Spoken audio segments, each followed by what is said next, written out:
Yo, what's poppin'? People, your boy Snacks is back in the building with another banger. You know how we do. Before we get started, we got to give a shout out to you, the viewer, for taking the time out to watch this video. But while you're here, do us a solid and hit that like button, hit the subscribe button, and don't forget to turn your post notification bell on and hit that little star at the bottom and hype your boy up. And you know we can't do a video without shouting out our beautiful ladies of the CU aunties because they are always in the building, always showing support. And if you see them in the comment section or in the chat when we're live, make sure you give them one of the biggest shout outs in the century. Shout out to you. And y'all know once again we back with the hateration. Somebody always tried. And another reporter, once again, tried Shedeur with a gotcha question. Let's talk about it.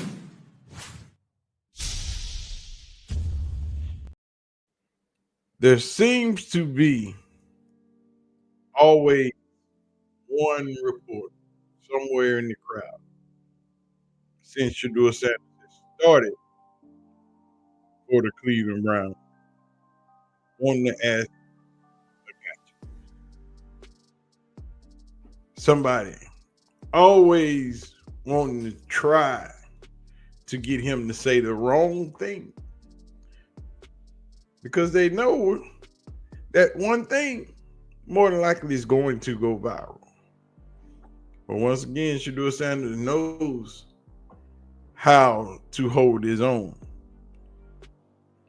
We know he isn't liked by Kevin Stefanski. He's only tolerated by Kevin Stefanski. The only person that has shown through their actions that they have Shedeur's back is Andrew Berry, the general manager of the Cleveland Browns, as shown right there as he gives Shedeur some love from his first win after beating the Raiders in their away game last week. But as Shedeur gets prepared to lead his team onto the field and they take a L, as the play calling was questionable and a few other things were questionable during that game, Shedeur Sanders is always a true leader on the field. Let's do it. Everybody. Let's do it. Let's win. I believe. Work on me. Work on three. 1, 2, 3. Work.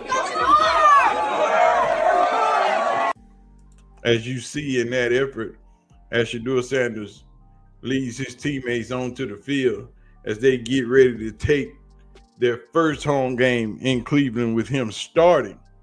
It's kind of crazy how that game started off. Shedeur started off very, very well. And then the play calling got kind of iffy. Shedeur started out that game in the first quarter, second quarter, 6 for 8 with around 85, 90 yards. On him, but Judy got behind the safety. Then the rest of the time, a couple of screens. Here's the backside of a bootleg that he's able to hit and get the first down. And I think he's made a lot of good decisions. Right. He made a lot of good decisions. It's the coaches that made a lot of bad decisions. Those 4th and 1 calls where it was a straight direct handoff to Quinton Judkins that gets completely stuffed in the backfield. Another 4th down call that is intended to be a quick snap for the rookie tight end that ultimately ends in a fumble and the 49ers getting the ball on their own 32, 33-yard line right out the red zone. But there's one reporter that asked that question about Kevin Stefanski and those play calls during that game. Those 4th and 1, those 2 4th and 1s that didn't work. And did you like Kevin having the aggressiveness there, even backed up in your territory? I mean, first, that's a rude question to ask. If I think, it was a great call by my coach, Do you like the aggression? Like, do you like the call? Like, do you like? I like being out there playing. so whatever that comes with, it comes with, like, we not gonna be here and ever point finger at no coach or do anything like that. And see, people would say that wasn't a rude question, when in turn it was, because the question was, did you like the play call from your head coach on those 4th and 1s? You don't ask that. The response question after he told him that was a rude question was the correct question. Did you like the aggressiveness of those play calls that your head coach called? That was the appropriate question.